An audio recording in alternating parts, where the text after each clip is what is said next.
Physical training, drills, inspections, recruiting films from 1942 flash scenes of life in the South Carolina Corps of Cadets.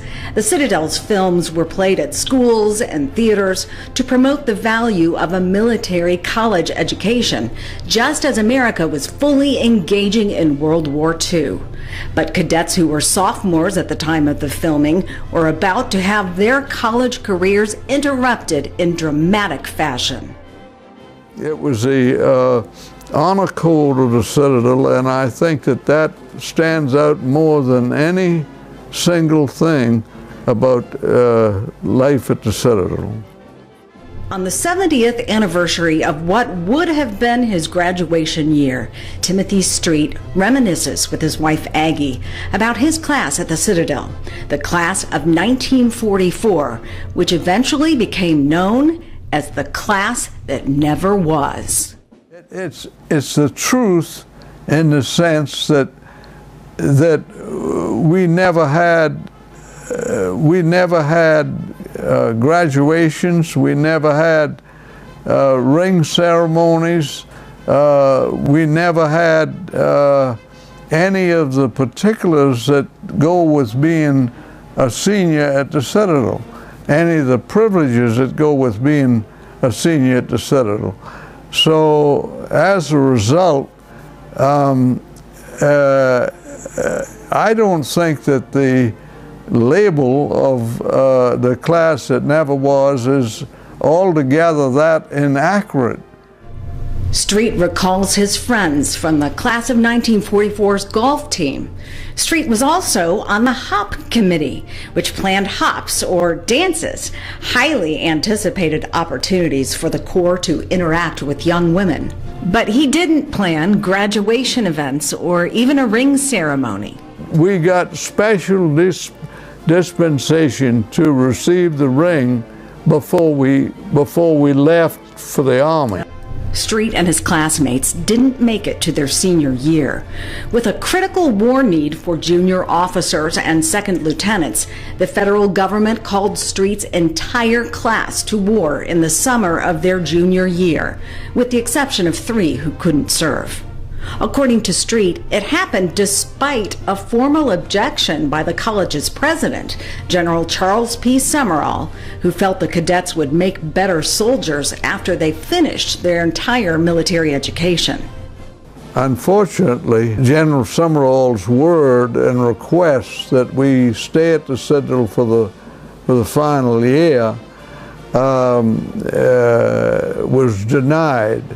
And he was sort of indignant about that, which he should have been. We marched from the Citadel campus to up on UG Street and boarded trains there and went directly to Fort Jackson in Columbia, where we were sworn in as privates, and they were sent to Europe almost instantly, and they had terrible tough times because they were all of the youngest grade of officer, and they had the roughest duty, and we had, as a class, had more fatalities than any other class at the Citadel.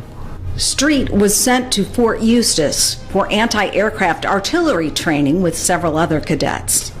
We considered that the basic training that we got at Fort Eustis was far inferior to what we would have gained by staying at the Citadel for our final year.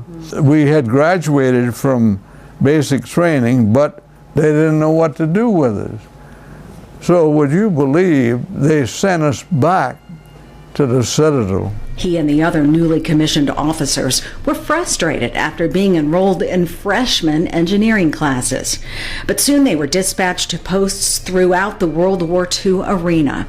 Street ended up with the Navy in the Philippines.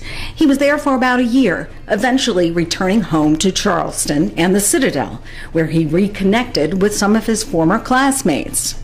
The campus was alive with veteran students because it really was just too good a deal to turn down in the sense that they gave you a place to live, they gave you something to eat, and they gave you spending money, and who could beat that? I mean, it was a very, very big invitation. But 26 members of the class of 1944 were not able to answer that invitation. They were killed in action. I don't think you can emphasize too much the sacrifices that those people made. So many of our classmates did so much more than I did. I feel nothing but a huge, huge helping of humility when I think about what happened to me. What kind of sympathy could you even utter that would repay somebody for a sacrifice like that? And I never was exposed to anything like that. And I just think about these people that were either in combat or died from combat, that I just don't think there's enough that we can say. Street credits one man with keeping their class united and with keeping them from being forgotten. His friend of 70 years and former classmate, Dr. Robert Adden, who became a longtime Citadel professor and department head after he was wounded in the war. Oh, maybe 10 or 15 years later, at one of our reunions that we were there at the Citadel, he had arranged for those who had in fact graduated to receive diplomas. And I have mine upstairs, and it was very nice to have. However, it was about 10 or 15 years late. And Timothy Street credits his granddaughter, Gervais, with bringing his story full circle because he was recently able to hand her her diploma at her graduation from the Citadel Graduate College.